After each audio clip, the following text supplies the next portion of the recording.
No. Oh, we're live. Now we're live. Woo! Oh my god, here we are. Yeah.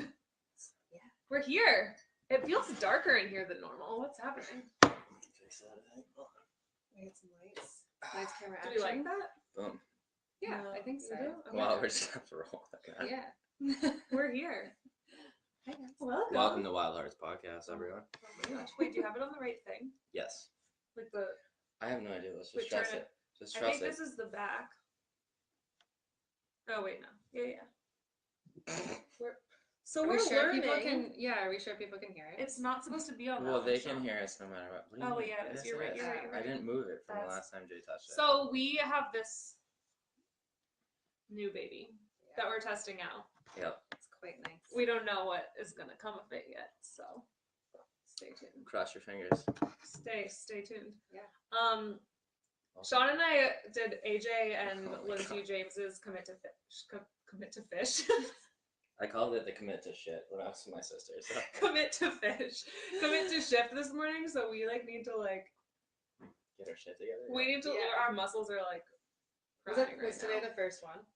No, they've been doing last it for week. like 6 weeks. We just did a drop. Oh, okay. Just I was to, like, like, wait, why are you so sore today? If you've been doing Yeah, it? no, so this is, everyone's it's our been like, first one. everyone's been like building up to this, and, And it's then like you the guys final. are there dying. Yeah, So yeah. then we get there though, and they're like, today is week 6, like fitness assessments. So we started with fitness assessments, and we Oh like my haven't God. been doing this for 6 weeks like everybody else. Yeah. And I like And in I the beat first Sean 15 everything. minutes, Oh, like good job. thought Yeah. I don't even know. I just thought it was like 30 minutes, and I went like all out, and we did this like sprinting. We did wind sprints, and I literally Woo! like dove in the finish line and like killed myself and like Yeah. basically screwed myself the rest of the workout. Good times. That's what he's saying. That's his excuse. That's his excuse. Yeah, exactly. I mean, basically for the history of the rest of life, Michaela's gonna beat me at anything, so Everything. don't Yeah, even it's worry just how about it it. works. Like, just assume that she beats me at everything. Right, Okay, exactly. So we'll just Yeah. like just clear that out of the air. Well, welcome. I feel like I want to do Oh, we got hearts. welcome to the Wild Oh, Who Hearts gave us hearts? I podcast. can't see. Oh, we're I getting didn't know. hearts? I've never gone live before, so I know. all these little things popping up. It's Yeah? so fun. There's- It's fun. It's a lot to look There's at. 5 of you. There's always a There million. are 5. There's of 6 you. Oh my of god, you. so many hearts. Who's liking everything? Have we ever talked about like that? This might be like alternate realities. No. It could be. Right. We're like a little bit tanner in that one. Yeah, can I like take mine and like show the Yeah, show Yeah. the people what Yeah. we're dealing like with. this is how do I do this? I don't Just even turn it. know. Just turn turn it this way. Oh, Oh yeah. yeah. There we go. See, this Oh, is yeah. our little Oh, setup yeah. right Oh, yeah, now. look at this. We've never done this. This is This new. is- I know. Yeah. So Behind the many, scenes. Look. so many new things. Oh, I clearly don't know what I'm doing. so many new things. Oh, right that's so good. All right. now. There we Cool go. beans. But anyway, Close up. So before we introduce our guest of the week, we'll just introduce ourselves briefly Yeah. for your people. Yeah. Oh, Please. wow, the No, hearts this are is the first live video for All Plus One. Is it? Yeah. So not just for me Ooh. personally as a human, but for my business. But for as your well. business. Yeah. Oh my It's a god. big day. Dude, there's so many firsts going on right There's now. so many I can't firsts. handle it. First What? commit to shit, First workout. First workout in a year. Oh my gosh. All right. So for those of you who don't know, I am Michaela of Michaela Jean Photography and co-host of Wild Hearts podcast. My other little side business is Maple and Moon Creative, which is a collaborative and community workspace. Opening up this month. We are already actually kind of open, but we're what? I just thought we're like kind of open. We're like kind of open. We're already like booking. So we're open for photographers and to rent out a space to shoot. High ceilings, white walls, all natural light Beautiful. photography studio. But also available for any kind of like creative entrepreneurs who just need a place to work, host a yoga class, like any kind of workshop. That whole shebang. I And just it's got a bunch in of plants in there yesterday. Dover, right? It's Dover. Yeah. Mm-hmm. The Dover Mill- Mills. Old mill buildings. Yep. Yeah, and just in case you guys didn't know, Tom Brady actually interviewed there last night. So Oh my god, that's- my dad was being a jokester. Oh gosh. I appreciated it someone's so much. Oh. Oh. Oh, that's my Sorry. turn. Good day. Speaking There we of go. that, Alright, perfect, perfect. But yeah, that's me in a nutshell. Cool. Hi guys, my name's Sean Adam. I'm with Up and Adam Inspirational Speaking, also the co-host of Wild Hearts podcast. I also have a book coming out. I'm a co-author, and there's 35 other men that shared their stories with mental illness, and really all the work I do is kind of centered around my battles with mental illness and kind of coming through and still living life to the fullest. So that's me. Yeah. What's it called? Oh, the book. Oh yeah, that's probably pretty important. I'm not interviewing No, you. I know, this is great. No, this is good. We keep each other in check. Almost one interview. It's called Guts, Grit, and the Grind Mental Fitness Manual. Oh, I like that. So it's kind of set up like a that actual design of the book is to be set up like a car manual. Like, so if your like car's got like, oh, the transmission's blown up, like go to this page, this is what you do. That's cool. So it's like designed where like, again, there's 36 men in there that like share different types of stories, like divorce, suicide, all that kinds of different stuff. And you know, if you're kind of going through that in life, a lot of times we feel alone. So you know, I know for me it was like, where do I start? I remember it was so overwhelming. So the idea of the book is just to give people a place to start. So I love it. cool, man. Yeah. Who are you? Yeah, What who's did this, you like- get here? Who's this person? Oh, we're so excited to have you. Yeah, thank you. I'm so excited to be here. This is so fun. Yeah. Can you give the people a little bit of Yeah. an introduction? So yourself? I'm Stephanie Cofrin. I am the owner of All Plus One, which is a community-based co-working space in the west end of Portsmouth. We offer dedicated and shared workspaces for entrepreneurs, solopreneurs, people that work remote, people like me that just live at home with their dog all day and kind of go insane. So At least you have the dog. Yeah, that's true. At least I have Penny. But just, you know, it gets lonely. It gets really, really lonely working by yourself. And it's really unhealthy. So that's sort of kind of where this whole concept for All Plus One started. Was I was transitioned from working in an office every day to working remotely. And it was really great for like the first couple months because I didn't have to shower and I could like just at roll first out of you're like, bed this and is start great. working. Yep. Because side note, I have like a weird thing. I hate showering. Same. And so I think it's a girl thing because it's Learning really, something. it's less about like, I don't want to be clean. It's like, I hate having to do my hair every day. Oh my god, I don't wash yeah, my hair. That's exactly. my So I mean, that's really what it is. I have long hair too, so I could like vibe with that. So Yeah. maybe it's Yeah. not just a girl thing. No, I think Maybe it's a hair hair thing. thing. It's a hair Yeah. thing. Yeah. Yeah. So it was really fun for like the first, couple months, and then I really started to feel super isolated and didn't realize how it was affecting just kind of my mental psyche and like other aspects of my life and not just work. And so that was sort of one arm of it, and then the other part was I work in a very like male dominated industry, and I work with a lot of male customers, and I was running into a lot of situations where I was asking for advice and not necessarily like, oh, it's happening because I'm a female, but sometimes it was. And even just handling things as a female can sometimes be different than handling them as a male, and especially when you're working with other males. And I didn't really have that strong mentor role in my company that I could go to. And so the other half of All Plus One was starting to give women a space where they could go and like meet up with other people to become mentors or just become an ear that to like, this is what I had, the struggle that I had today, or this is an issue that I'm having, and get feedback from other strong women in the community. And so those two things kind of blended together over the last couple of years. And what started off as a women's only space really opened up to include everyone, but is still very female centric in the sense that, we incorporate a lot of wellness aspects and self-care concepts, which our society really deems as like feminist, like a feminism type thing, which really should just become a human thing. Yeah, So, definitely. yeah. So that's the All Plus One in a nutshell. There's so many amazing things in that. Oh my god, so many things. Yes. I like the thing that you just. I'm gonna touch on the last one that you said. Yeah, because, before we even like dive into. Yeah, I don't even. Yeah, because I just was like, my mind just was like, pew, pew, pew. I think I like what you said about the like self-care and just kind of like taking care of yourself is like is deemed as a female thing. Like I remember kids in high school, right? Like the sharp dressed kid that like, I don't know, took care of his appearance and like was metro, right? Like it was like called metro, or you were gay or whatever it was. And like now it's just like you said, it's like I'm a human. Like I want to look and feel good. Right. Why is that going to be like labeled something? Exactly. You know what I mean? So that alone to me is awesome. Yeah. Especially as like, really, I think from the opposite end of the spectrum is, man, there's challenges for both sides, right? But for us, I feel like there's so much of this like message that's perpetuated, like, oh, be tough and like, I don't do that stuff. I don't do coconut oil. Dude, who puts lotion on? It's like Who goes to the doctor? I put lotion on because I don't want ashy, cracked skin. Thank you very much. You know what I mean? Yeah. So it's like just stuff like that, and it's been tough to like kind of break through that. You know, I had to be like, well, dude, F what society thinks. Like, Right.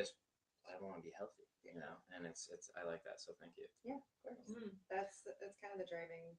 But I say that's the driving force. It's really been hard as creating a brand and like what's my one sole mission, because I'm like, oh, there's this and there's this and there's this. So one of the biggest driving forces is just like mainstreaming wellness, and not like wellness in the sense of like, I'm gonna go get a massage today and that's my self-care. It's like really like tying in the physical but with also the mental and the emotional aspect of it too. So you know, having meditation throughout the day and that I hate to use the term, but work-life balance, where we're not really successful just because we're really busy and we're burnt out, because that's really how we learn to define success, is like who's the most tired and who's the most busy and who's the most overbooked and double booked and running around like crazy. And I feel like the biggest hypocrite when I say that, because that's me every day. But at the same time, I'm recognizing this doesn't mean I'm successful. This just means I'm unbalanced. And so well, it means you're working towards your idea of success. Some of it's too, it's a progress, it's a path. But I can remember like in my 20s, like I had a girlfriend, and every time I try to call her, she's like, I'm so busy. I'm so busy. It's like, everyone's busy. Everyone's super busy. Well, there's it's like you're searching for some kind of validation too, by like saying, constantly saying you're busy. Yeah.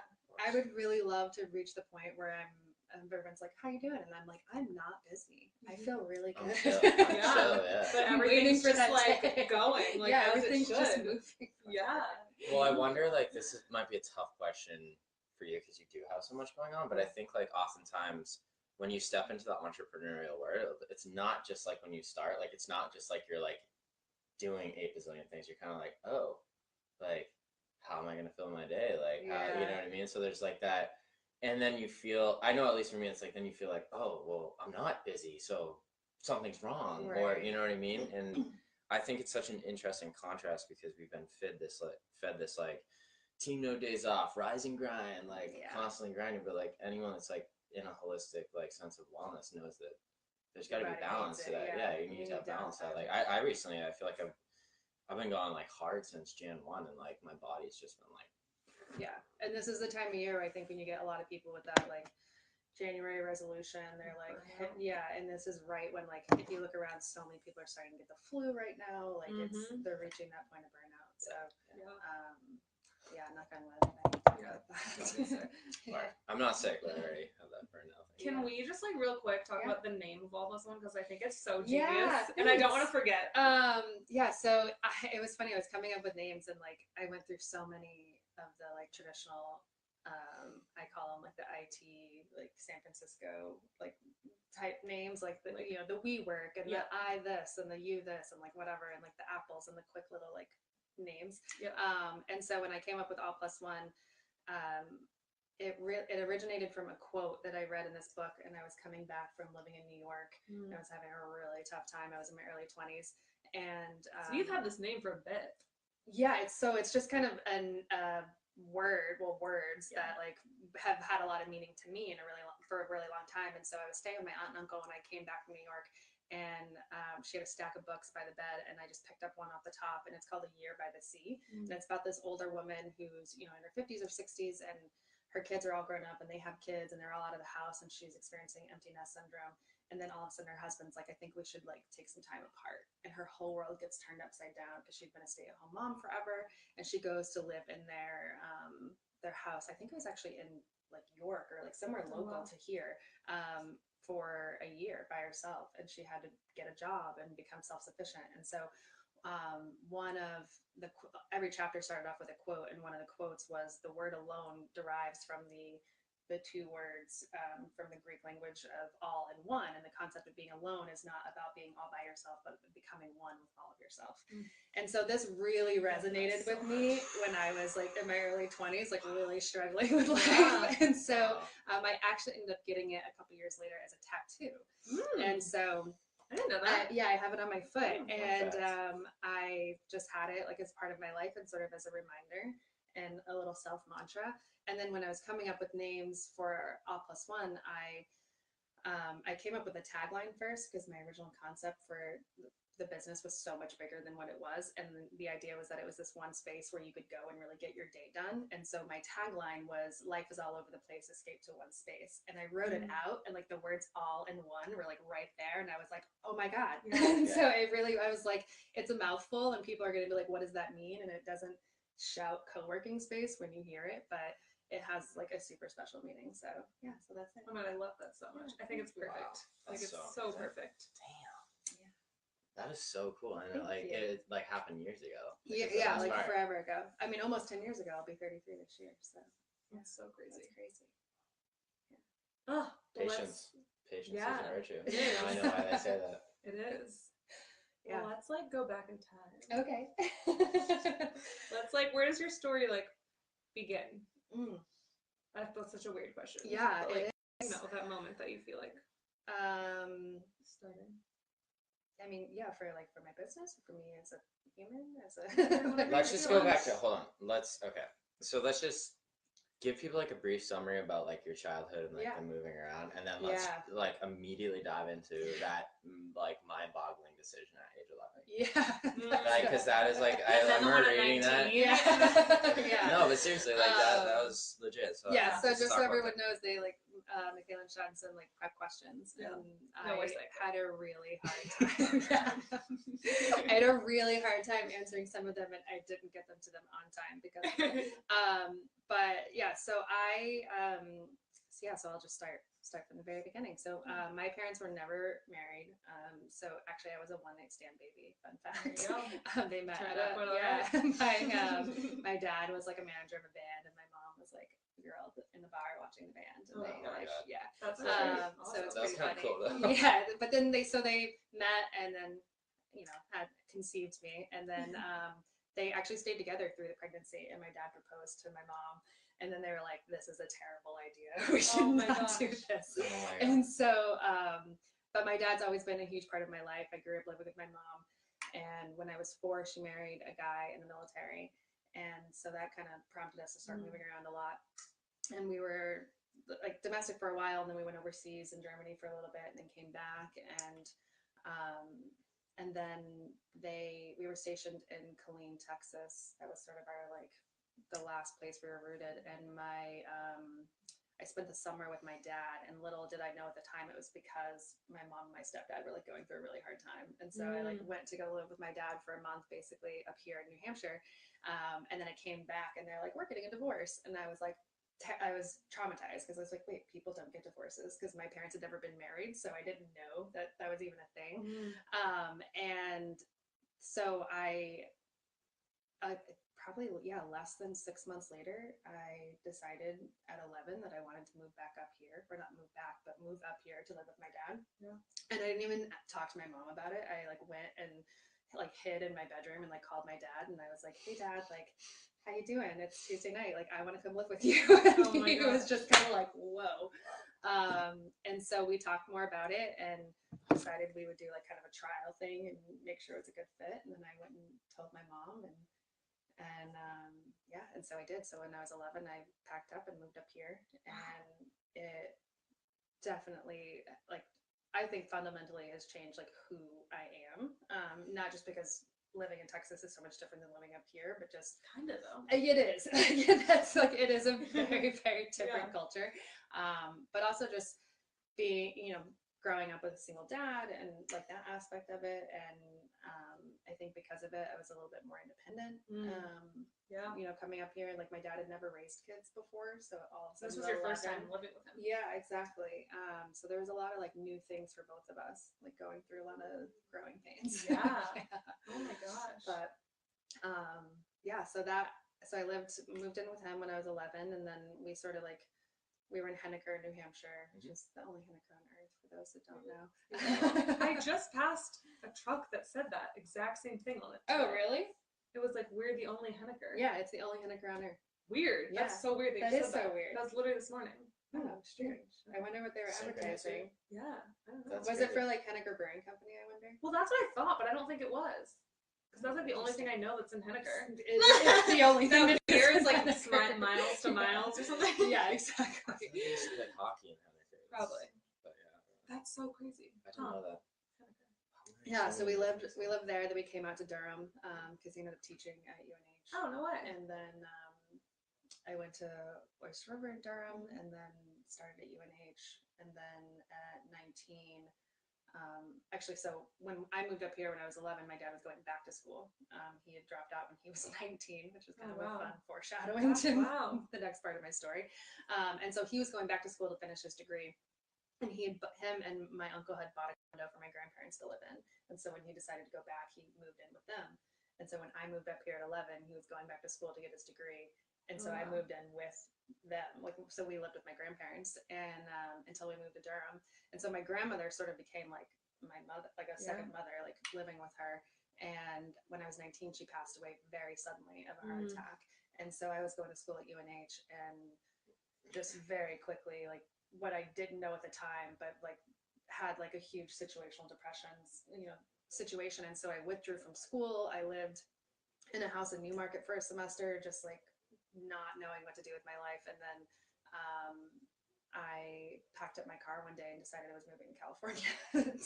I will never forget going to tell my dad.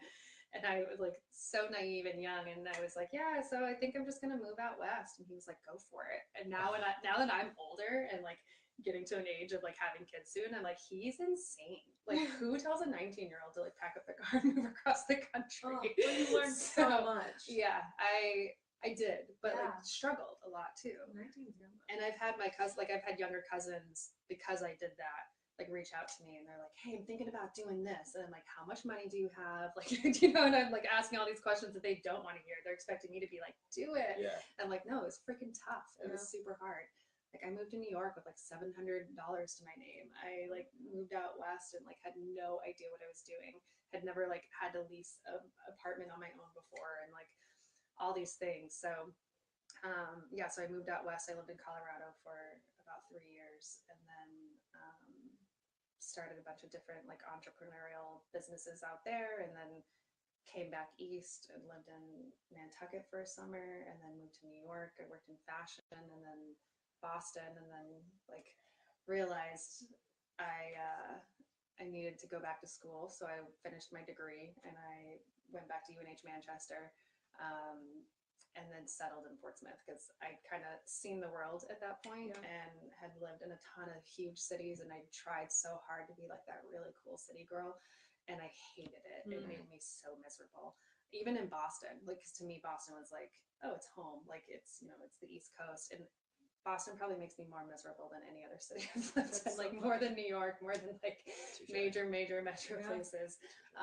It's very disorganized. It is. It's so disorganized. The people really aren't friendly. Like, and I mean, my fiance is from like north of Boston, so it's not everyone. I'm not stereotyping. Like, but yeah, living in the city, everyone's just kind of like angry and in their own ways, kind of. I remember saying that over and over again when I moved out to Colorado. Like, I remember people saying the similar thing, and I was like, yeah, everyone like out west is just much more like relaxed and calm and like willing to ask you how your day is and like smile at you when you like walk by. And not in Boston, like New England, but Boston in general, or like specifically, like people are just kind of in their own way, heads down. Yeah, it's very much a post-collegiate city too. So because there's so many colleges there, I think everyone kind of like graduates and stays, and then you just get this like very bro-y collegiate culture in Boston. And so I never really subscribed to that because I didn't do like the typical college thing, and so it wasn't my scene. But then when I did graduate, when I was like 27 and finally graduated with my degree, I decided, I was like, I've been bouncing around enough, like I need to pick a place. And so I'd always loved the Seacoast. I loved Portsmouth. And so I decided to come back here. And then I was here for a year and a half, and then my commute to work was so terrible because I was working in Burlington, Mass at the time. So I did like a stint in Boston and went back. and I cried the entire way down to driving to Boston. And I was like, Moving? moving. And I Oh, was like, wow. this is such a mistake. This is such a mistake. And I knew it Yeah. immediately. Yeah. But I was living with a really, really good friend of mine. So I was like excited for that part of it. But I just could feel this like sense of like sadness leaving Portsmouth, which was so funny. I'd never experienced that my whole life. And so then I immediately, almost like the next weekend, started looking for a house to buy in Portsmouth. Wow. And I was like, I'm doing this. It's going to give me roots. It's going to give me like a reason to Yeah. stay in one place. So here I am. Are you still in the house? No, so I Same house? rented out now. That was actually Okay. my tenant that was calling me. Oh. They're moving out today. So Oh. so I rented out now, and my fiance and I moved like 3 miles down the road. Okay, nice. Yeah, but we're Oh still in my goodness. Portsmouth. Yeah. But like, what was it about Portsmouth? Because like, being someone who like has gone and like come back, like also came back, like there's just something about the seacoast. There really is. I think growing up down south, the quaintness, like there's really no other way to describe New England. Like it's just very quaint. That doesn't exist down south. Everything's just, it's so different. It's very like new and industrial and spread out, and there's not these cute little, I mean, I'm not gonna say there's not, again, it's a stereotype or generalization, but there's not these like really cute downtown areas you can like walk around and pop into coffee shops. And I just have always been attracted to that. And I think living in Europe and traveling in Europe quite a bit, like that, Portsmouth always reminded me of that, and like having those really small little areas. But then the water, like I've always been drawn to the water. I still, like to this day, I love paddleboarding. I love being like on any type of water vessel because it's the only place that my mind really calms down. So I think that was a huge draw as well. And I can't even say the community because at the time I didn't really know the community. So that was like a huge bonus is coming back and then realizing how close knit Portsmouth is, and just meeting everyone and getting really integrated over the last couple of years. When do you feel like you really like immerse yourself into the community? Because you've been here for how long? I mean, minus the little stint where I went back to Boston, since 2013. So 2014, 2013. Yeah, December 2013 is when I moved to Portsmouth. So yeah, a little over 5 years now. Wow, it's crazy. When you were moving back here, I was leaving. Oh, really? To the We were like Colorado. crossing. We were like, I was stopping We were my crossing first. paths. I was stopping my first business. Stopping your first. December 2013. Yeah. What business was it? Landscaping. Up and Adam property maintenance. Yeah. Yeah, that was fun. so Little. cool. History is so cool. You know what I want to talk about is this, like, first of all, I love your dad for saying, just go. Like, that's, I feel like that's me. He like, was 19 when he dropped out of school. And so that was like, and he moved down to Texas. And that's ultimately how I ended up being down in Texas and meeting my mom. But to him, he was like, yeah, go do it. I did it. Yeah, I mean, I think it's just like this element of being supportive in his eyes. But I think, like, I just want to talk about, so I think you talk about things so casually sometimes. Like, reading your thing, it's just like the way you write about it is like so casual. And I'm like, okay, you drove across the country at 19. Like, oh yeah, I just started a bunch of like entrepreneurial suits on. Like, can we talk about like the courage, like as a 19-year-old, to like go across the country and just this like willingness to just dive into the unknown? Because I think just because we're like an inspirational podcast, right? So many people, and even myself, have gotten like, oh, I'll start that when I'm ready, or I'll be happy when I have X, or I will start the business when I have like this much money, and if you do that, you're never going to be ready. There's always going to be a new excuse. So I think there's like a lot of power to, even though it was a struggle, like, definitely. Like, that's life, right? Like, and you probably have gained so much wisdom and knowledge and confidence in yourself through doing those things, as opposed to like sitting on the couch being unhappy or like wallowing in, you know, not to say like, obviously it's a very tough thing to lose your grandmother and someone close to you, but you know, you could have just sat there, but you got up and like went, you know. And I think, please talk about that, because I don't want to underplay that, because I think that's like a lot of courage and bravery, especially at a 19-year-old. I was like, I at the time, I don't think I thought of it so much as courage or bravery. It was more like being super sporadic and spontaneous and not thinking of the consequences. Like, it's ignorance is bliss. And so it was like, I'm just going to move across the country and I'm going to go live in California and everything's going to be great. And everyone could have told me, like, you know, do you have this, this, and this? And I'm like, I'll figure it out. And I think because I moved around so much as a kid, like new experiences were not scary. And Mhm. so, and I just didn't, and I think I still am this way now. I recognize it more, but I do things and don't really think about them until after. And so I guess it could be a fault or a I strength. get that. It's because we're Leos. Yes, yes. It's Oh, like you're a just- Leo too? Just yeah, yeah. Oh we're man, a both couple of Leos. Yeah. Yeah. So I just I didn't really think about like the what ifs or the consequences or like really had a plan at all. And I so get that. I love that. like I didn't even know like what route I was gonna take. Like on the way I stopped in Texas first and then made my way out to Colorado, and I just was kind of like bouncing around. There's like this movie that I love. It's such a cheesy movie. It's called Love and Sex, and it's Oh my god, I love that movie. Yes! And I never watch movies. It is such a Yeah. good movie. Yeah, how do you Yeah. love it? I know. That's so funny because I never know In movies. Yeah. like 8 months of knowing you, every time I bring up, I don't watch movies. Yeah. First one you Yeah, say, she no, I knows don't about know. it. Love and movies, Sex. It's ever. like such a little. It's a very hidden random gem. movie, Yeah, too. people like don't know about it. Yeah. And I It's watched just- it for the first time in high school, I think, and then I still own it like on DVD. Yeah. And she talks about like her dating life, and at the end when she breaks up with him, like before they like get back together. Spoiler alert. Go For watch it. anybody really wants to see Yeah, Love and Sex. And she's like, oh, I was just like floating down this river, and like boom, I bumped into you, and boom, I bumped into you, and I was like, it kind of felt like that for my 20s. Is that I was just like Oh sort my of gosh, floating yeah. through, like, oh yeah, sure, I'll go this way. Oh, I'll do this. Mhm. Like the river's taking me this way. And I think that's pretty common in 20. Like I don't think that's a weird thing because I think so. we don't really know what we're doing. We're still trying to figure it out, and so we're just like very easily influenced by the river, like taking us through. But yeah, I went off on a tangent there. I forget. So the original question is like, Well, like, leading- just talk, no, that's fine. Like, you're doing a great I job. know. I was like, wait, what No, was the I mean, I was question? just, I wanted to like kind of just point out like, just talking about that ability to just take the leap. You know what I mean? And like the courage. At least in my eyes, like I look at that as like, especially a 19-year-old, very courageous. And like you said, you don't in your like that early in life, you have no idea who you are. No idea. And I Oh my think God, like, everyone thinks they have to know. yeah, Which is the Yes, hard part. That is Well, Yeah. or Yes. regurgitated this like. Yeah. I mean, and hey, you know, hey, this is just this is an opinion, solely. So before I say this, it's like this whole like idea that we've been like fed, like, oh, you got to go to college, you got to get a 4-year degree, and like to me, like, so just a couple of things that don't even make sense about that is, okay, you're like you said, you're going to college at 18.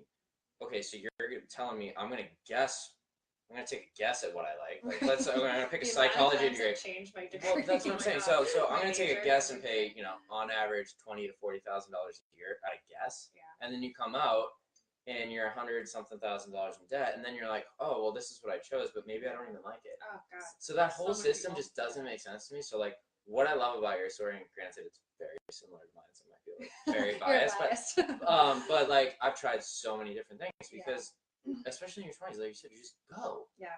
And like, I don't know. I just feel like there's this element of like you said, all plus one. You need to get to know who you are before you can like charge forward in a direction and feel like you know. Yeah. You know what I mean? And like, I'm 30, and this is the first time I feel like, okay, this is like, I know what I'm doing. Yeah. Like, and I don't even know. I think I just went on a tangent, but Well, I think so. I kind of remember more. It was more like the jumping into like the entrepreneurial things, and I think even with all plus one, I can say like I have my head straight, like on straight, way more than I did in my 20s. But even with this, I wasn't like, you know, oh God, what does it take to run a co-working space, and what do I need, and how much money, and this. I was like, I'm gonna do this. so I still have that in me, very much so. And like through the last couple of years, like. So I started this in April. It'll be 2 years ago that I started all plus one, and it's just sorry, I got distracted. It's just been such a learning process, and I think each business that I kind of dove into and was like, oh, I'm gonna do this, like I got a job waitressing in Boston when I moved back from New York, and I just started spending a lot of time in the kitchen, like talking to the cooks and the chef, and was fascinated by food. And so I just kept talking to them more and more. And in restaurants, they do what's called staging, like where you come in and you like basically shadow for a day, and you work for free for a shift. And so the pastry department, the restaurant was kind of falling apart at the time. and I had just gotten really into like, as a hobby, gotten into baking. And I thought I was like, had this really big hobby as a baker because I liked baking cupcakes. And so I would like come I would make all these cupcakes and bring them to my chef. And I was like, can I please stage? Can I please stage? And so finally he let me stage at, he was like, yeah, we're short of shifts. Come on in. And so I did that. And then I ended up like doing that 1 day a week, and I'd waitress 3 days a week. And then I would do that 2 days a week and waitress 2. And then I just jumped into it full time. And I never once thought about the fact like I had no training or I didn't know what I was doing. I just did it. And so that was the same thing. Like you take that exact like cookie cutter, and it was the same thing when I moved to New York and decided I wanted to work in fashion. Like I got a job doing product development for a legwear company, and I remember sitting down my first full day, and I was like, holy shit, I have no idea what I'm doing. Like it was so scary. But I just, I did it and I figured it out. So That's amazing. it's like the sink or swim mentality. Yeah. Well, I mean, I think it was like there's a perfect example of this. Elon Musk, one of the greatest entrepreneurs out there. His first like what you're saying just reminds me so much of this. I read this one time. Like his story is like he went to go for an interview. I think he's, I don't know, however young he was, 23 or something. And they made him wait for 45 minutes, and he literally was like, "Fuck this! I'm starting my own company." Like that's literally what happened. He said, "Fuck this!" Got up and went and started his own company. And now like look at what he's doing. You know what I mean? Like I don't think he was like, "Oh, I don't know if I'm gonna be able to do it." Right. He just did it. I don't want to take away from like, there's like business plans, and that's like probably smart to do and stuff. Oh, but, no, like, you definitely need to have those. Well, like those are the finance part is definitely super important. Yeah, but I think like that's the stuff like you can figure out. Like I know for me, and I wonder just from kind of hearing you and like learning about you is like I know my mind moves fast, so like if you start thinking way too much of that stuff, like it can get super overwhelming. Like I'm just like I had a friend tell me when I was 23, he's like, Sean, if I drive by a house and kick you out the door at 55 miles per hour and like tell you to run up to the door and sell something, you're gonna do amazing. Right. But if I tell you 10 minutes before, you're gonna like panic and have like an anxiety attack. And I think that there's such a like powerful element to that. But I mean that's also up to the individual. Like how do you work best? So I think that that's really cool that you have that space to do that. Yeah. No, there's definitely, even with like when I signed my lease, my fiance was like, how much is the monthly like lease, and like how long is your lease, and so how much are we on the hook for? And I was like, I don't know. Like I was like, well, I'll just figure it out month to month. Like, and so he's the one that's like stays up at night like crunching these numbers and like figuring it out from that sense, and I'm just like, no, I'll make it work. So, and I think from like a perspective of failure, like a lot of people have asked like, oh, like what if you fail, what if it doesn't work out? And I have this conversation constantly with Chris, my fiance, and I was like, I have done so many other things and figured it out along the way. This isn't the hardest thing I've done. And so even if it doesn't work out, like, the economy takes a turn or whatever, and people decide they don't want to be in co-working spaces, or I don't know, WeWork goes belly up and everybody decides to not to do this anymore. I go out and get another job. It's not like I'm less marketable because I decided to try to start my own company. I mean, obviously there'll be some financial aspects of that, but I don't think of it as a failure. It's like, okay, well, what's next? Like that didn't work out. Let's figure out another path. Like, so, and I know not everyone's wired that way. But I feel like people I could be so wrong and naive, but I feel like people can be wired that way. They're just, I don't know, I think people get so caught up on this like idea of like fear of like things not working out. And I think too, with like your kind of history of like doing so many things and having to struggle and having to like work through obstacles, like it's great. Like I know travel did this for me, like being like not having no idea where you are, where you're gonna sleep, and like where to get food, and like blah blah blah. Like I mean, putting yourself in those situations throughout your life kind of like preps you for the potential of like a larger failure or a larger like unknown. And that's the thing where I think like my fiance did everything very traditionally. I'm really glad he's not in the podcast. He'd be very upset knowing I'm talking about him. He's very private, doesn't have a social media footprint at all.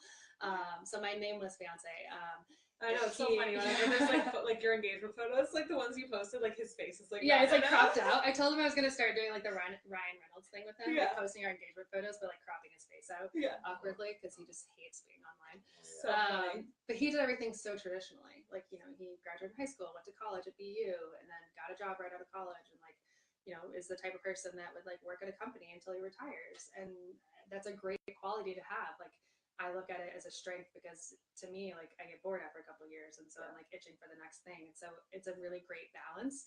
But he's like, "You're crazy for starting this company," and I'm like, "You're crazy for being so scared." You know, like it's so it really is this like back and forth. But it's good. It keeps me like very level-headed and grounded. But it's the figuring out. You know, when I remember moving to Denver and I got my first paycheck, but like your first paycheck you couldn't set up as like auto whatever, like auto deposit. Or maybe I didn't even have a bank at the time. I probably didn't have a bank account, to be honest. Like, and so I got this check, and I was going around. It was like a Sunday or something, and I was trying to cash this check because I literally didn't have a penny to my name, and I had no food. And so I was like, I remember going to Walmart and like going to one of those cash check places, and I was like, "Can you please cash this for me?" And they're like, "Oh, we can't unless you like have an account or blah blah blah." Like, it was just like this big thing, and I remember just like bursting into tears and being like, "I'm not gonna eat if you don't cash this check." And so it's like not a like, oh, I was in poverty and like starving. I know there's people that way more difficult situations, but it's like, you know, I was like definitely had to figure it out, and like not a lot of people at 19, 20 years old are faced with that. So to your point, I think it does like really shape you in terms of not being afraid of things, because you're like, no, like I didn't eat for a week because I didn't have money or couldn't figure out how to cash a check. So like starting a new business, not got it. No big deal. I think there's so much power to that, because it's like your experiences, like if you face stuff like that, like it just sets you up for like strength down the road. Like your so-called, I guess you call them mistakes or failures or whatever you want to call them, right? Like that experience, you're like, oh, whatever. And I kind of feel the same way, because like in the last like 5 years, I've had like 3 times where I've had like $4 in my bank account, negative $158 in my bank account, and I'm just like, I don't know, like when I started all this, like, you know, I was just going through this major transition, like went through all my savings and like blah blah blah, and I was just like, yeah, whatever, it's cool. Like it's gonna just get like, it enabled me to just keep marching forward instead of getting stuck in like, oh my god, I like, because you've talked about this before, like you can focus on like what am I trying to create, or you can focus on the fact that like, oh my god, I have negative $158 and I die, like everything's, it's just like, it kind of is that like faith and believing like it's gonna work out. Well, and putting your energy into solving the problem and not kind of like wallowing in the hard stuff. But I was really good at that for a long time. I had a professor at UNH Manchester when I went back to school who was my advisor and became like a really good friend through that process. I was applying to all these different jobs because I was getting ready to graduate, and I was applying to like Kraft and like these huge corporations. And I had this like my nose turned up at this concept of like working for a corporate company, and was talking to him about it. And I, you know, I'd already kind of tried to start a couple of different businesses throughout my 20s before going back to school. So I was like, no, I'm going to be an entrepreneur. I have to start my own business. And he sat me down and he was like, Steph, he's like, you need to go work for a big company. He's like, you need to go get your feet wet. You need to get beat up a little bit. You need to figure it out. You need to make some money and then go start your own business. And it was the best advice that I could have listened to, because I could have gone out on my own and tried to do something and, you know, started then, but I wouldn't have been ready. And I think that there's a balance in terms of like just going for things and doing it. But I think there's also like, there's some things that you can learn from structure and from like working for bigger companies. It's not always this like, I have to be an entrepreneur and I have to be a creative and I can't go like do this and this, I'll be a sellout. I went and got a job working at IT sales, and I've done it for the last 4 years. And not only did I make enough money where I could buy 2 homes and have, you know, some structure to myself to be able to push me forward with All Plus One, but it taught me a lot about what I don't want in a business and what I don't want in a culture. And ultimately, because of that experience, I am now starting All Plus One. So I think that's like a really important like sort of the other side that no one wants to like admit. Like it's sometimes necessary, or like it can be a really good learning experience to just like, you know, work for someone else for a little bit and figure it out. I think it's so funny that you're saying this, and I'm sure my mom is watching right now because she's been like, I've always been the same way, and it probably is the Leo in us, but I was the same way. I was like, I don't need like anybody else. I'm just gonna figure it all on my own. I'm gonna start my own business. I'm gonna do my own thing. I'm gonna move here by myself, like whatever it is. And she would always say the exact same thing to me. She would say, you just gotta like get yourself into like a big company, like a big corporation, and like kind of like work your way around there and like get people's attention and learn like from. I never took that route. Yeah. Sorry, Mom.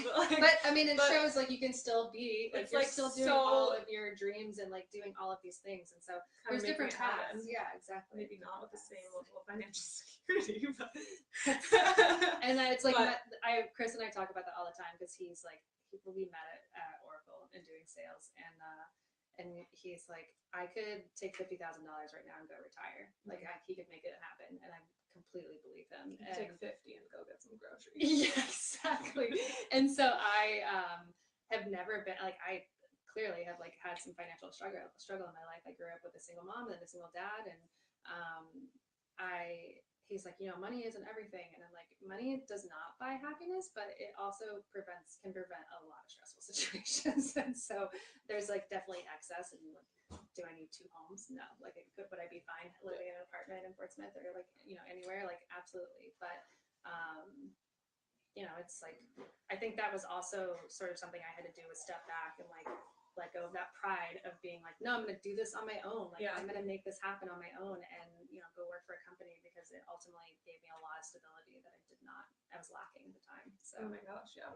And I think the way that you're raised too, and like the experiences, maybe not even so much the way you're raised, but all of the experiences that you have, like leading up, like all the ones we just talked about, kind of formulate that decision that you're going to make, whether you want to like put yourself into a place of like having that security and like learning from that larger company, or from doing it a different way. Right. Can you talk about like the balance and like kind of working full time and starting this business and for a wedding and being everywhere? It's been interesting, and I definitely have had plenty of breaking moments. Actually, Friday being one of them, and I totally just had like meltdown on Friday, because it was like everything was kind of like coming on top of each other. But I think the biggest thing is I just every day is like a new day in terms of like creating my to-do list and what's my priority, and just trying to stay on track. It's like, I don't think I do it well. Like, I have all my friends and stuff are like, how do you do it? How do you do it all? And I'm like, I think you do fantastic. Like, and it's like, I think every person is so much more critical on themselves. I feel like I could be so much more productive than I am every day, and I could be so much farther along on X, Y, and Z. And I could respond to emails on time, because to any of you guys that I have to correspond with via email that are watching, I apologize, because I am the worst at responding to emails on time. So yeah, I just working with Nicole as our wedding coordinator. I know. I think we've had this discussion. Nicole, is it Mauer or Mower? Because we haven't actually met face to face. But I'm super excited to work for her, and she's so cute. She'll email me, and like I'll email her back like 3 weeks later, and I'm like, I'm so funny. But it's like, unfortunately, with like the day job, and I travel a lot for my day job, and then with All+1, and like things are really ramping up finally with All+1. The wedding has kind of become the back burner thing. So, but so that doesn't really answer the question. That just talks about how it's a struggle. So yeah, I think it's just been, I think it really is like each day I just have to kind of like reset, and I really can't look at the bigger picture. And I've always looked at that as a weakness, that I'm not really a big picture person, but that's the only way I can get through it, is just look at like, okay, I've got to finish my financial budget for All+1 today. I've got to do X, Y, and Z meetings for Oracle, and then I've got to like respond to my wedding coordinator today. It's like, and that's what I'm going to do today. And then I have to be okay with that's what I'm getting done. And then I have to be okay with like taking some time to decompress, or go meet a friend, or, you know, go to an event or something, and not just sit and stare at my computer, because ultimately that's what I'm trying to preach as part of All Plus One's mission is that it's you're not going to be your best self if you're just sitting down and working 24/7 staring at a computer. So I think what your life is like forcing you to do, which is like really kind of cool, is like staying present. Yes. Because oh my like God. think about it, like just the way you describe it, right? And I mean, I could be wrong, but just like a outside perspective, just the way you just described that is like, okay, I have a grander vision, but I can't like think too much about the parts. It's just like day by day. And I mean, even if you take like another example, like I know like again, my cousin Zach, like he talks about like going to AA and stuff like that. It's like literally it's the mantras every day, like one day at a time. You know what I mean? That's really all we ever have. Like if you want to talk about spiritual, like deeper symbolic principles, like all you have is this present moment. And I think I really like what you talked about because I can relate to this is like you might have 700 emails that come in and like this guy's calling you this and this and this, but you've just decided like, hey, here's what I'm doing. That takes a lot of focus because I know as someone who's like ADHD, like oh my god, you see an email, I see it's like we do it all the time. We're like, okay, we're gonna do this, and it's like, oh, this text and this. And then you get stuff on and then you're like, where did I even go? And then that's more like they've done studies on this. It's like, oh, multitasking. Like no, it's not even a real thing. No. Like you're getting less done. If I got a resume and someone's like, I'm a great multitasker, I'd be like, no, you're not. Throw it away. It's like no one is a great multitasker. Like you're getting less done. Like if you can just and any like I follow like a lot of these like Tony Robbins is like just focus on the task. Like dial it in on that task. So I think that's really special and that's great advice is that just being okay, like, because that's part of the unknown too, right? You're like, oh, I feel unproductive, but at the end of the day, like, you are cultivating a wedding, you are doing the oracle like job, you are closer to the edge. I'm about to break. That was a little there. But I really think that's great advice because especially personally, that's like a struggle is to just pick the things and stick to those. Like I actually just had my dad got upset at me recently because it's like, Sean, this happens every single time. He's like, I don't even take it personal anymore. It's just you. Like, we make a plan, and then you have, like, 6 other things. He's like, and he freaked, like, because we went to Creative Mornings, and he was like, I called him at, like, 8:30, and he was supposed to meet me at my house at, like, 9 a.m. to, like, do car stuff, and then he's like, you're not here. Yeah, he's like, well, no, I called him, so I called him before that, but he's like, why are you changing the plan? Are you kidding me? Like, I'm just about to get in my car. So it's like, I think part of it is like because I am starting a new business, I feel like I need to like be doing all the things, but also like I'm super interested in what this community is doing, and so like coming here to do this, and then I did like a little talk thing for Crystal from Feminist Oasis on Saturday, but I was like totally overbooked on Saturday, and I was like, I'm just gonna figure this out, and so I had to like leave that early to like go do something else that I was doing, and I felt so bad, but I was like trying to do too many things because I want to do them all. And so I haven't quite mastered that yet. So I'm still trying to figure out like better time management because I'm not like, I'm constantly the person's like, okay, just kidding. I said 10:30, but can we make it 11:15? Which is a terrible, I hate, that's like one of the biggest things I need to work on. But I think a lot of, I was talking about this with AJ and Lindsay this morning. Like I think a lot of people who kind of do their own thing or like entrepreneurs or who are kind of in that same field are like that. Yeah, it's because we don't have as much of like a 9-to-5 structure for ourselves. So I'm trying to incorporate more of like the corporate-y environment into my day-to-day because I really do like trying to get a better routine throughout the day, like get up, work out, like have a shake or whatever for breakfast, and then sit down and do X, and then do this, and like create better routine, and then I have to like travel somewhere across the country and it screws up everything. Shoot, so I do like really well until I have to travel, and then the rest of the weekend's totally gone. But there was something, I went to one of Feminist Oasis co-working like workshops, and I forget the name of the theory, or not theory, but like the practice or whatever, but you do 20-minute like intervals, and so for 20 minutes you decide like I'm gonna do X, I'm gonna respond to emails for 20 minutes, and then you take like a 5-minute break or something, and then you say for 20 minutes I'm gonna work on my business plan. And it is amazing what you can get done in 20 minutes when like you are super focused on just doing that one thing. Like I can clear out my whole inbox in 20 I'll do minutes. like an hour, and then I'm like, and then in that hour I'll like do like a million other things, and then if you try to do something for an hour, like your mind can't really focus that long. It's I think this is interesting because like I think when I was like in like corporate salesy jobs, like I was good at like I feel like I could do what most people could do in 8 hours in like 4. Yeah. Oh, Like God. if you dial it, like if you create these like dialed in focused areas where you're just like completely zoned in. Yeah. You can get more done because the truth is like in that 8 hours most people are Are like not all over the working. place. Yeah. They're not Oh, like God, dialed no. in like Yeah. so if you can like set those, and I like the 20 minutes is Yeah. great because I think that like when they talk about like public speaking, like you have like 15 minutes is like Right. the average attention span. Yep. You know, unless you're like jumping off the walls and doing crazy activities. Right. You know what I mean? So I think that that's actually a really cool piece of advice. And there's also like this guy did this study on like sleeping, same thing, like doing it in 20-minute intervals. I've known people that have tried that. That sounds awful. Yeah. Well, they if you kind of miss start one, to well, go insane. well, yeah. No, if you Please, miss I would one, like yeah, to if you think miss so. if Yeah. you miss one, like it's Yeah. like You that sleep you go for into 20 minutes, you set an alarm, and you go back to sleep, and you do it all over again? like I don't remember the exact. So don't I've quote known me on people this, that have but done like the 4-hour intervals. Like you sleep for 4 hours, you're up for 4 hours. You sleep for 4 hours, Ugh. you're up for 4 hours. It's terrible. That sounds horrible. Yeah. well, no, that sounds terrible. This guy, like some guy Your did day's this thing. not right. Right. This guy tried to like hack, like did like all these like hacks with the human body and mind. And one was based on sleeping, and it was like, yeah, you would do like, I don't know, you would just take 20-minute naps and like not sleep basically. Like those 20-minute naps would suffice, but if you missed one, like, But like, how do you It's fall not close. asleep? Who can just fall asleep? Like, well, gotta go yeah, sleep right that's- now. I don't. Well, I think that's. But I think if men you're a lot easier than women. think so? Like yeah, every Well, that male turns into I like, Bullshit. say it takes Bullshit. you 3 hours. Say it takes you like 3 minutes to fall asleep, then you're only sleeping for 17 minutes, right. and then you're like, this is too far. This is too much. I couldn't do it. Scientific, No, I need like a scientific. full like 8 hour. Yeah, 8 hour same. person. Yeah. Same.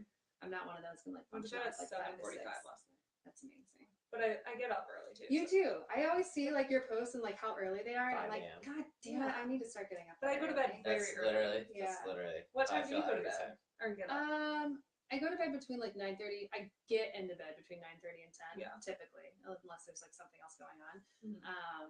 But I don't typically fall asleep till like 11 or 11:30. I'm just like up, and then I wake up Thinking. on my own.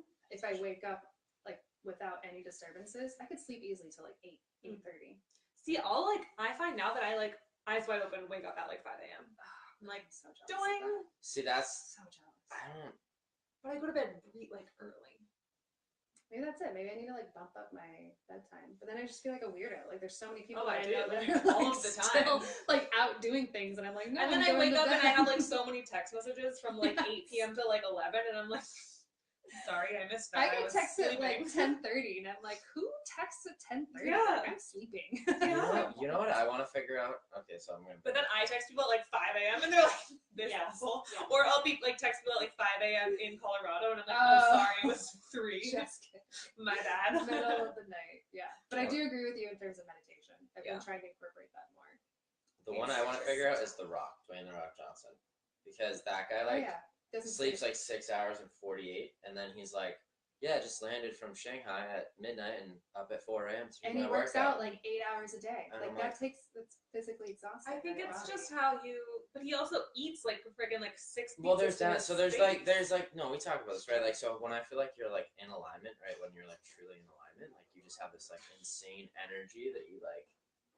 Yeah. I don't know, that like pours through you, but then I also think he's got to be taking something like, I don't know, some kind of supplement that like makes you like, yeah, I don't know. I'm trying to figure it out. But I think maybe everybody's like alignment is different. Yeah. Like, you know what It's each a great- person yeah. needs is. Like I think growing up, like my dad could always just like fall asleep like that, and he could sleep for 5 hours and be fine. Yeah. Yeah, I don't get that. I could never do it. I am like that's like eating and sleep. Those are my two like. When I don't get those, I'm very vulnerable Well, and to it's not part be of, my like, best self. There's Yeah. like the tripod they always say is like if you're not eating well, if you're not sleeping well, and you're not exercising, like your body is going to shut down on you. And if even like if one of those goes awry, like you're probably gonna feel like you're okay, but you're really not if you don't take a stop. Well, and I feel like that's where most people are. Most Yeah. Americans, Yes. especially, like Yeah. they're not. I feel like most people are not performing as a human being to their best ability. Agreed completely. Because they're And then that not becomes sleeping. normal. Yeah. They're not eating proper food. Yeah. And Well, I think that comes back to like questioning everything. I feel like if you're constantly kind of like analyzing yourself, maybe it's the best way.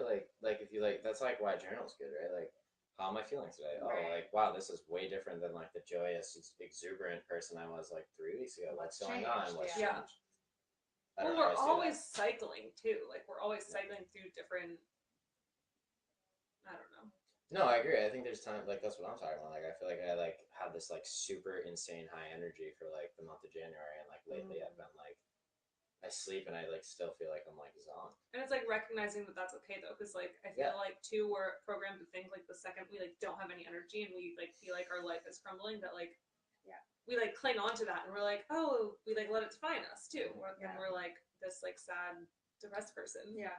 Because we've labeled ourselves that because for one instant we're not happy. Not Yeah, not and that's the hardest part too. I mean, I think that's what life experience has given me, because like I don't want to say I've been like depressed, but I'm like kind of sad. Like it's just been this like low energy, and it's like I've been kind of like stuck. Like, but I'm like, it's okay, dude. It's just gonna cycle through, man.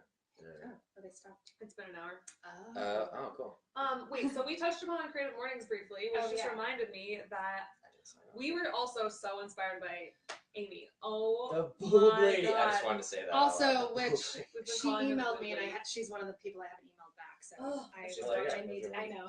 I'm like, I wish she was watching. I was like, that'd be one of those fangirl moments where I'm like, hey, you saw my podcast.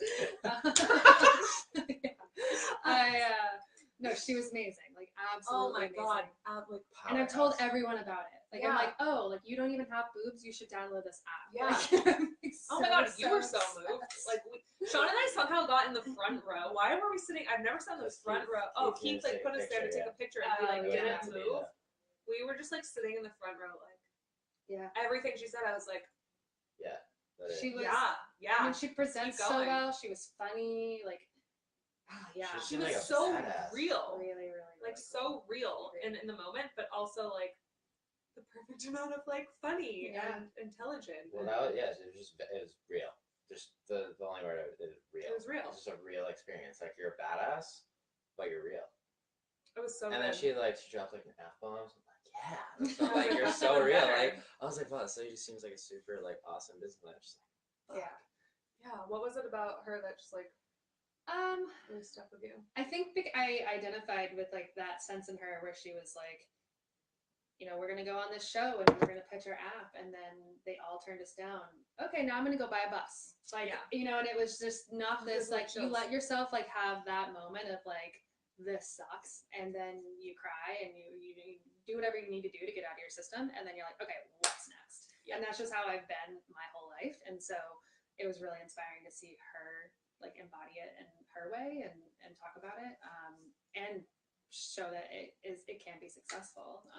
And so because I feel like I've done it a million times, and you know, hopefully this time with you know, All+1 and co-working is like my pump spotting moment. It was just really, really, really inspiring. And I think as I don't even want to say a female entrepreneur, I have like this big pet peeve. It was part of the talk that we did for Feminist Oasis on Saturday, was this whole like girl boss movement and boss babe, like that we're not women and we're not bosses, we're girls and babes, and like it drives me nuts. And so I don't even want to say like she was inspiring as a female entrepreneur, like she was inspiring as a strong female, as an entrepreneur, and also as like a mother. Like she's has a family, like it's because as someone that's, you know, getting married and wants to have kids, like that's a scary thing to think about. Like I feel like I'm crazy all the time, and then I look at people that have children and I'm like, how the F do you do this? Like so it's like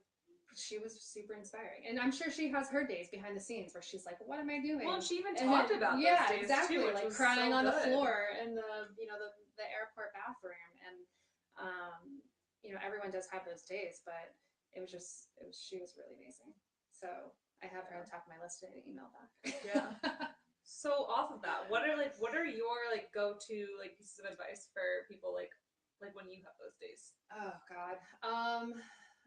That it's okay to take a time out. Like it really is. So Friday was a tough day for me, and I haven't really had one in a while. Like a really like bad day. Like I can say it's been like a very long, like months since I've had like a really bad day.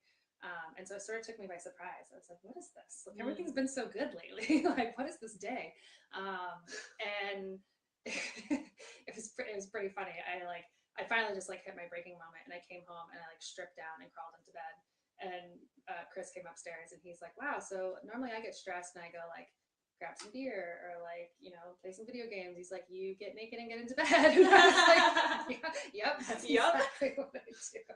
And so I just had to like getting back to the core of it.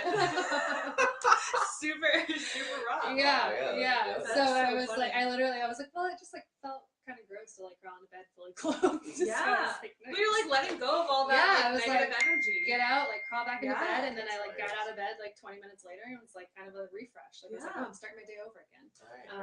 That's so awesome. It was pretty. I might try that. Yeah, I love that. So you're having a really tough day, like Just get get naked, naked, get go to to bed. bed. Yeah, start all over again. Just 20 Yeah. minutes though. That's all you need. Hey, 20 minutes. 20 minutes. 20 minute 20 intervals. minute intervals. That's all you need. Yeah. I love that. Yeah. So that was sort of my reset, and then just like not being afraid to like lean on people. Like I went and like met Pam to pick up some tables from Brass and Pine. Yeah. And we had a glass of wine, and I was like, "Girl, let me tell you about my day." Yeah. And, you know, it's like sometimes like I walked out of there and I was like, God, I hope she didn't feel like that was like a therapy session where I was just like ranting. But it's like sometimes you just need those people. Like, you need that. Not to just like I think we're like I'm struggling with this. It's just like holding everything inside and like not releasing it. And then it all builds up. So I think it's so important that you said that. Like, yeah, sometimes a glass of wine with a friend just to let it all out is what you need after the whole naked in bed thing. Exactly. Like, intervals. Or if you do want to truly multitask, like maybe the wine while you're and in yeah, you know, have a friend come over if it exactly. might get weird. Yeah. Oh, it's so funny. Oh, that's so funny. Yeah, everyone's got that. Yeah, we are running out of time a little bit, but I think kind of full out. I know, right? So fast. It goes by fast. There is just one other thing that I did want to touch upon because I think it's been. I mean, I think we've talked about it a little bit, but like this idea that you're like very adaptable in like all kinds of different situations. Yeah. Like I think it's kind of obvious where that's come from. from. Right. Exactly. Yeah. I mean, I think just from moving around a ton and like always being the new girl in school and moving to different schools and having to like make friends all over again and just get used to a new environment and new schedule and I think that's where like the whole like, oh, I just don't think about it, I just do it. Because if you like get bogged down in being the new girl and like first day of school, like you like imagine how much anxiety as a child you have. Yeah. Like, so I just did it, and it's I think has been probably, I mean, if I look at like the different career paths that I've done, where I was like a pastry chef, I worked in fashion, like I started businesses and worked in IT sales, and each one of those times, it's not like I had that background or that like specific training. And so I think just, you know, being sort of that like chameleon that's like able to get into a situation and be like, oh, maybe I'm not going to be the best pastry person at this restaurant, but I'll figure it out. Like, you know, and then but I also think the Leo in me is like, no, I will be the best. I get that. And in sales, like I was like, no, like I'm gonna be the best. I'm actually gonna be better. Yeah, Help you. exactly. So I also have that driving force too, where I'm like, I need to, you know, Be the best. Yeah. Be the best. Well, I think what's cool about that too is, I mean, it like goes into a much deeper principle. Is that like really, the ego is what like puts people in boxes, right? Like you are X, you are X, you are this, and it's like if you can kind of like tap into the core of what we are, which is like in my idea like unlimited potential. Yeah. You can adapt and be anything. Yeah. Like any human being in this world is not just like you. Like can be a chameleon. Yeah. You know, it's just like, do you have the belief in yourself? Right. You know, like you learned how to walk. No, at no point in that where you're like, oh, I don't think I'm gonna do it. You know what I mean? Like you just figured it out. Do it. You know what I mean? So it's like, it's like that with anything. But I think, especially in our age, like millennials, whatever. I mean, I can fully admit for a long time, it's like the age of instant gratification. If you don't get it now, it's like, okay, I can't do it. Done. Yeah. You know, so it's like if you can just have that tenacity, that belief in yourself, and that's what it always comes back to. No matter what anyone else is saying, like you were always just like, I'm gonna figure it out. Yeah. And I think that's like ultra important for viewers, for anyone out there. Is just that, guys, like you have the ability. Like that's the whole point of this. You have the ability to do whatever you want. Absolutely. And I think the other piece of this is like you've done so many things, and all of those were building skill sets, and all of those were building to this moment. And it's And, like, funny. without I kind of pull like the different experiences, and I'm like, I did so many different things along the way, and when I was coming up with All Plus One, I was like, I feel like each one of those was a building block to like build this business. And you know, had I done had I gone and like decided like, oh, I'm going to go work for a co-working space and I'm going to figure this out and I'm going to do this, I'd have all these preconceived notions of what it was supposed to be like and doing this. But if you just like take from your own experiences and build what you think it should be, it's, I mean, some of the most successful businesses, when I'm like obsessed with reading about like how the entrepreneurs have started and how I built this podcast on NPR, and so many of them were like, yeah, like I just, I'd never done a spin studio before, but I just decided that I liked cycling, so I was going to do one. Or like, oh, I'd never started a hotel, but I just decided to start Airbnb. Or like, it's like not having that preconceived notion is really, I think, the strength, and just kind of figuring out what you want it to be. Well, and that's what makes you stand out too. Right. It's like not trying to be something that you're not. Yeah. Yeah. Well, I mean, it's like the fun, just to kind of like wrap that all up, is it's like perspective, right? Every single person has a different lens through which they see the world. So it's like, how was that restaurant? Oh, I didn't really like it. It's like, okay, well, I'm going to go find out for myself. You know what I mean? Like, I think that's so important. Is like, for me, I actually had a girl that I dated that called me a sheep one time. She's like, because I was just like, oh, like I heard this. And she's like, oh, do you just believe everything that people say without like looking into it? And I was like, obviously it was like a socket to me, but it was like, honestly, it was one of the most like, I'm so grateful for that, because like ever since then I was like, oh, like it's like someone punched me in the chest. I was like, I guess maybe I am. It's like, and then so like ever since then it's like I do a lot of reading, I do a lot of research, and like I go and formulate my own opinion, because it's like I was like, wow, that was like really powerful. Like that hurt when you said that. I wanted to cry, but they do say that relationships are the best mirror to the soul. That's for sure. That's my wise Buddha moment. Wow. Soak it in, kids. So yeah, the final question here. What do you think having a wild heart means? Oh yeah, I loved this question. So I think I feel like I'm just reiterating some of the things I put in my little question paper. Practice. I think in my, I had said in like my early 20s, if you'd asked me that, I would have been like running around and traveling and just being able to like bounce to this place or this place on a moment's notice. And I think we connected on that a lot in terms of just like needing that travel to feel fulfilled. And more as I've gotten older, because I'm so old at 33, it really has just become more about like this burning desire to have, a better community around me, be a better person, have, a family and have friends, and just create that, really that little bubble versus like going out and searching for it constantly. But I think it's funny when there's that whole like cheesy tribe quote, like, what is it? It's like something about like searching. Oh no, like the searching, like when you travel, like finding yourself, like, oh, I'm not lost, or something like. Oh, what's that whole? I know what you're trying to say. Yeah, it's like the travel. Not everyone who travels is lost or whatever. Like I kind of disagree with that. So, and it's not. I mean, obviously, like people go on vacations and explore and like want to see different cultures, but for me, it was very much like a feeling of being lost and like thinking like, oh, the next place I'll be found, and the next place I'll be happy, and the next place I'll do this. And so I think, having that wild heart is really more about, again, being one with all of yourself. Yeah. That's awesome. Oh, I love that so much. That's so good. Yeah. I'm so excited for All of Us One. Thanks. Is there, what else, any like last tidbits of information on All of Us One? Oh yeah, so we are, I feel like I've been things. saying this for a very long time. We are so close to opening officially.